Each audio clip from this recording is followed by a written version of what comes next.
Guys, അപ്പോൾ ഇന്ന് നമ്മൾ എങ്ങോട്ടാണ് പോണേന്നല്ലേ. അപ്പോൾ നമ്മുടെ കൊച്ചിയിൽ ഫാൻറ്റസി വേൾഡ് എക്സ്പോ തുടങ്ങിയത് നിങ്ങൾ അറിഞ്ഞായിരുന്നോ? അറിഞ്ഞിട്ടില്ലെങ്കിൽ കാണിച്ചു തരാം.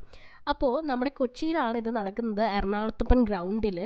അപ്പോൾ സമ്മർ വെക്കേഷൻ ആയിട്ട് എങ്ങും പോയിട്ടൊന്നും ഉണ്ടായില്ല. എൻ്റെ എക്സാംസ് ഒക്കെ കഴിഞ്ഞ് ഞാൻ വെറുതെ ഇരിക്കുകയായിരുന്നു. അപ്പോൾ എന്തായാലും ആദ്യത്തെ ഔട്ടിങ് ഇങ്ങോട്ടേക്ക് ആക്കാമെന്ന് കരുതി. അപ്പോൾ ഇതിനു മുമ്പ് ഇവിടെ തന്നെ പല എക്സിബിഷൻസ് വേറെ ഉണ്ടായിട്ടുണ്ട്. ഫ്ലവർ ഷോ, അക്വ ഷോ, അങ്ങനെ കുറേ ഷോസ് ഒക്കെ ഉണ്ടായിട്ടുണ്ട്. അപ്പോൾ അതിനെല്ലാം ഞങ്ങൾ വന്നിട്ടുണ്ടായിരുന്നു. അപ്പോൾ ഈ ഫെയറി ലാൻഡ്, ഡിസ്നി ലാൻഡ്, ഇങ്ങനത്തെ സംഭവങ്ങളൊക്കെ ഉള്ള ഒരു ഫാൻറ്റസി വേൾഡ് എക്സ്പോ ഇത് ആദ്യമായിട്ടാണ് വരുന്നത്. അപ്പോൾ ഇത് എങ്ങനെയുണ്ട്, എന്താണ് ഇതിൻ്റെ ഉള്ളിൽ നിന്നൊക്കെ അറിയാൻ വേണ്ടിയിട്ടാണ് നമ്മൾ പോയത്. അപ്പോൾ നമ്മൾ ചെന്ന് കയറി അവിടെ ടിക്കറ്റ് എടുക്കണം ആദ്യം. അപ്പോൾ 5 വയസ്സ് മുതലുള്ള എല്ലാവർക്കും ടിക്കറ്റ് എടുക്കണം. 100 റുപ്പീസാണ് ടിക്കറ്റ് ചാർജ് വരുന്നത്. ഇത് ഏപ്രിൽ 3-നാണ് ഈ എക്സിബിഷൻ സ്റ്റാർട്ടായത്. നമ്മുടെ ആക്ട്രസ് അനുസിത്തയാണ് ഇത് ഇനോഗ്രേഷൻ ചെയ്തത്. അപ്പോൾ നമ്മൾ ചെന്ന് കയറുമ്പോൾ തന്നെ അവിടെ ഒരു കാസ്റ്റൽ സെറ്റപ്പൊക്കെ റെഡിയാക്കിയിട്ടുണ്ട്. അപ്പോൾ ഫ്രണ്ടിൽ തന്നെ നിന്ന് നമുക്ക് കുറേ ഫോട്ടോസൊക്കെ എടുക്കാൻ പറ്റും. ഡെഫിനറ്റ്ലി ഇത് കുട്ടികൾക്ക് വേണ്ടിയിട്ടുള്ളൊരു ഷോയാണ്. അപ്പോൾ അവരായിരിക്കും കൂടുതൽ എൻജോയ് ചെയ്യുന്നത്. ഇതൊരു 3 സെക്ഷനായിട്ടാണ് ഇവരിത് സെറ്റ് ചെയ്തിരിക്കുന്നത്. ഫസ്റ്റ് നമ്മൾ കയറുമ്പോൾ തന്നെ എക്സോട്ടിക് പെറ്റ് സൂ ആണ്. ഇവിടെ കുറേ പെറ്റ്സൊക്കെ ഉണ്ട്. എല്ലാത്തിനെയും കണ്ട് നോക്കി ഫോട്ടോ ഒക്കെ എടുത്തിട്ട് നമുക്ക് പോകാൻ പറ്റും. പിന്നെ സെക്കൻഡ് ലെയറിലോട്ട് വരുമ്പോൾ ഒരു ജംഗിൾ ഫോറസ്റ്റ് ആണ്.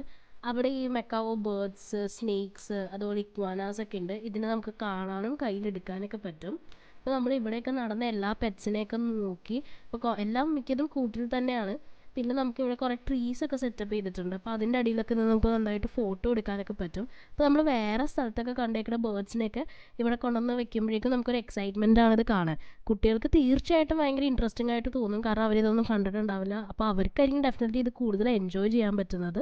വലിയ ആൾക്കാർ പോയാലും കണ്ടിരിക്കാമെന്നേ ഉള്ളൂ, പക്ഷെ നമുക്ക് അത്ര ഒരു വേർത്തായിട്ട് തോന്നില്ല. പക്ഷേ kids are gonna enjoy this. അപ്പോൾ ഇതിവിടെ കുറേ ഫിഷൊക്കെ ഉണ്ട്. അപ്പോൾ അതിൻ്റെ ഫോട്ടോസും വീഡിയോസൊക്കെ എടുക്കുകയാണ് ഞാൻ. പിന്നെ ഒരു പാലം സെറ്റപ്പ് ഉണ്ട്, ഇതിൽ കൂടെ നടന്ന് വീഡിയോയും ഫോട്ടോ ഒക്കെ എടുക്കാൻ പറ്റും. അത്യാവശ്യം ഫോട്ടോഹോളിക്കായിട്ടുള്ള ആൾക്കാർക്കാണെങ്കിൽ കുറേ അടിപൊളിയായിട്ടുള്ള ഫോട്ടോസ് കിട്ടാൻ ചാൻസ് ഉള്ളൊരു സ്ഥലം തന്നെയാണിത്. പിന്നെ നമ്മൾ ജംഗിൾ ഫോറസ്റ്റിലോട്ട് വരുമ്പോൾ അവിടെ നമ്മൾ പറഞ്ഞ പോലെ മെക്കാവോ ബേർഡ്സ്, ഇക്വാനാസ്, സ്നേക്സ് ഒക്കെ ഉണ്ട്. അപ്പോൾ അതിനൊക്കെ കയ്യിലെടുക്കാൻ പറ്റും. പക്ഷേ അതിന് അഡീഷണൽ ചാർജ് കൊടുക്കണം. 100 റുപ്പീസാണ് അഡീഷണൽ ചാർജായിട്ട് വരുന്നത്. അപ്പോൾ നമുക്ക് ഈ 3എണ്ണത്തിനെയും കയ്യിലെടുക്കാനും പിടിക്കാനും ഫോട്ടോ എടുക്കാനൊക്കെ പറ്റും. പക്ഷേ ഞങ്ങൾ ഇച്ചിരി പേടിയുള്ള കൂട്ടത്തിലായതുകൊണ്ട് ആരും കയ്യിലൊന്നും എടുത്തില്ല. പക്ഷെ കുറേ ആൾക്കാർ അങ്ങനെ ചെയ്യുന്നുണ്ടായിരുന്നു. അത് പോയ്സണസ് അല്ലാത്ത സ്നേക്സ് ഒക്കെയാണ്. പക്ഷെ എന്നാലും ചിലവർക്കൊരു പേടി ഉണ്ടാവുമല്ലോ, അതുകൊണ്ട് എടുത്തിട്ടുണ്ടായില്ല. ഈ ബേർഡ്സ് ഒക്കെ അടിപൊളിയാണ്. അപ്പോൾ കയ്യിലെടുത്ത് ഫോട്ടോ ഒക്കെ എടുക്കാൻ നല്ല രസമായിരിക്കും.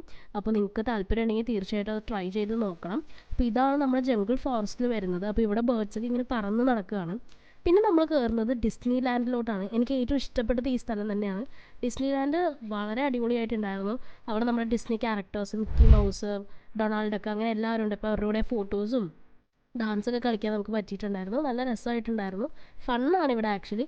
കുറേ അവർ നല്ല ക്രിയേറ്റീവായിട്ട് സെറ്റപ്പ് ചെയ്തിട്ടുണ്ട്. സൺഫ്ലവറും അതുപോലെ കുറേ ഫ്ലവേഴ്സൊക്കെ വെച്ചിട്ട് അടിപൊളിയാണ്. ഏത് കോർണറിൽ നോക്കിയാലും നല്ല നല്ല ഫോട്ടോസ് കിട്ടും. അപ്പോൾ കുട്ടികളായിട്ട് വന്നാൽ ചെറിയ കുട്ടികളൊന്നും പിന്നെ ഇവിടുന്ന് കുറേ നേരത്തേക്ക് അനങ്ങില്ല, കാരണം അവർക്ക് ഒത്തിരി സംഭവങ്ങളുണ്ട് ചെയ്യാൻ. അപ്പോൾ അവർക്ക് തീർച്ചയായിട്ടും ഇത് വേർത്തായിരിക്കും. എനിക്കും കമ്പാരിറ്റീവ്ലി ഞാൻ ഇതിനു മുമ്പ് ഫ്ലവർ ഷോയ്ക്കും അക്വാ ഷോ ഒക്കെ പോയിട്ടുണ്ട്. അത് വെച്ച് നോക്കുമ്പോൾ എനിക്ക് ഇതാണ് കുറച്ചും കൂടി ഇൻട്രസ്റ്റിംഗ് ആയിട്ട് തോന്നിയത്. കഴിഞ്ഞ തവണ അക്വാ ഷോ മെർമെയ്ഡിനെയൊക്കെ കണ്ടിട്ട് ഉണ്ടായിരുന്നു. പക്ഷെ അത് അത്ര ഒരു എനിക്കെന്തോ ഒരു എഫക്റ്റീവായിട്ട് വേർത്തായിട്ട് തോന്നിയില്ല. ഇതേപോലെ തന്നെയായിരുന്നു റേറ്റും കാര്യങ്ങളൊക്കെ. പക്ഷേ എനിക്ക് ഇതാണ് കുറച്ചും കൂടി അട്രാക്റ്റീവായിട്ട് തോന്നിയത്. പിന്നെ നമുക്ക് അടുത്തത് വരുന്നത് ഫോട്ടോ ബൂത്ത്സ് ആണ്. ഇവിടെ ഒരുപാട് പോയിന്റ്സ് ഉണ്ട്. അതായത് ഈ ഹാർട്ട് ഷേപ്പ്, കപ്പിൾസൊക്കെ ആയിട്ട് വരികയാണെങ്കിൽ നിങ്ങൾക്ക് ഈ ഹാർട്ട് ഷേപ്പിൽ നിന്നൊക്കെ ഫോട്ടോ എടുക്കാം. അങ്ങനെ കുറേ ഫോട്ടോ ബൂത്ത്സ് ഉണ്ട്. പിന്നെ നമ്മൾ ഇറങ്ങുന്ന സെക്ഷൻ എന്ന് പറഞ്ഞു കഴിഞ്ഞാൽ നമ്മുടെ ഷോപ്പിംഗ് ആണ്. അപ്പോൾ ഇവിടെ മെയിനായിട്ട് അത്യാവശ്യം എല്ലാ കുറേ ആയുർവേദ റിലേറ്റഡ് മരുന്നുകളും പിന്നെ ഫർണിച്ചറും പിന്നെ ചെറിയ ചെറിയ കുറേ സ്റ്റോൾസൊക്കെ ഉണ്ട്. അപ്പോൾ ഞാനൊക്കെ ഈ കടയിലൊക്കെ കയറി ജസ്റ്റ് ഒന്ന് കളറൊക്കെ വെച്ച് ട്രയൽ ചെയ്ത് നോക്കുകയാണ്. തൊപ്പി വേണമെന്നൊക്കെ ഇങ്ങനെ പറയുന്നുണ്ട്, പക്ഷെ തൊപ്പിയൊന്നും മേടിച്ചില്ല. പിന്നെ അവിടെ മിററും അതുപോലെ ഫർണിച്ചറൊക്കെ ഇതൊക്കെ നടക്കുന്നുണ്ട്. അപ്പോൾ ഫർണിച്ചറൊക്കെ ഇപ്പോൾ ഓർഡർ ചെയ്ത് കഴിഞ്ഞാൽ ഒരു 4 ഇയേഴ്സിനുള്ളിൽ നമുക്ക് ഇൻസ്റ്റാൾമെൻ്റ് ആയിട്ട് പേയ്മെൻറ്റ് ചെയ്ത് സാധനം മേടിക്കാനുള്ള ഓപ്ഷനൊക്കെ ഉണ്ട്. പിന്നെ നമ്മുടെ കമ്മൽ, മാല, അങ്ങനത്തെ സെക്ഷൻസൊക്കെ ഒരുപാടുണ്ട്, വീട്ടിലേക്ക് ആവശ്യമുള്ള സാധനങ്ങൾ. അപ്പോൾ ഞാൻ ഈ ഒരു ഫോൺ കേസ് അവിടെ നിന്ന് മേടിച്ചിട്ടുണ്ടായിരുന്നു. പിന്നെ ഇതൊരു ലൈവ് കാരിക്കേച്ചറിൻ്റെ സെക്ഷനാണ്. അപ്പോൾ ഇവിടെ പേയ്മെൻറ്റ് ചെയ്താലേ നമുക്കിത് ചെയ്ത് കിട്ടുള്ളൂ. അപ്പോൾ 10 മിനിറ്റ്സ് അങ്ങനെ ഒരു ടൈം ഒക്കെ വെച്ചിട്ടുണ്ട്. അത് നോക്കി നമുക്ക് ഇൻട്രസ്റ്റ് ഉണ്ടെങ്കിൽ അത് ചെയ്യാം. പിന്നെ അടുത്തത് നമ്മുടെ ഡെഫിനറ്റ്ലി ഫുഡ് സെക്ഷൻ എവിടെയായാലും ഉണ്ടാവുമല്ലോ. അപ്പോൾ ഞങ്ങൾ പാനിപ്പൂരി മേടിച്ച് കഴിച്ചായിരുന്നു. അപ്പോൾ അവിടെയും ഗൂഗിൾ പേ ഒക്കെ ഉണ്ട്, പക്ഷെ നമുക്ക് ബെറ്റർ ഓപ്ഷൻ ക്യാഷ് കൊടുക്കുന്നതായിരിക്കും. കാരണം ഈ റേഞ്ചിൻ്റെ ഇഷ്യൂസൊക്കെ ഉള്ളതുകൊണ്ട് ഗൂഗിൾ പേ ചിലപ്പോൾ വർക്ക് ആവാറില്ല. പിന്നെ നമ്മൾ ഇറങ്ങുന്നത് പ്ലേ സ്റ്റേഷൻസിലേക്കാണ്. കുട്ടികൾക്ക് വേണ്ടി ഒരുപാട് റൈഡ്സും കാര്യങ്ങളൊക്കെ ഉണ്ട്. വലിയ ആൾക്കാർക്ക് ചെയ്യാൻ പറ്റിയ റൈഡ്സും കാര്യങ്ങളൊക്കെ ഉണ്ട്. അവിടെയൊക്കെ അഡീഷണൽ ചാർജസ് വരും. അവിടെയും ഗൂഗിൾ പേ അക്സെപ്റ്റബിൾ ആണ്, പക്ഷേ ക്യാഷ് ഉണ്ടെങ്കിൽ കുറച്ചും കൂടി ബെറ്റർ ആയിരിക്കും. അതൊക്കെ കണ്ടു കഴിഞ്ഞ് നമ്മൾ മെല്ലെ പുറത്തോട്ട് ഇറങ്ങി.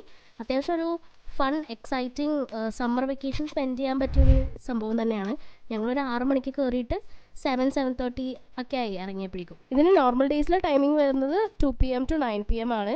വീക്കെൻഡ്സിൽ വരുന്നത് 11 AM to 9 PM ആണ്. സബ്സ്ക്രൈബ് ചെയ്ത് അടുത്ത വീഡിയോയിൽ കാണാം.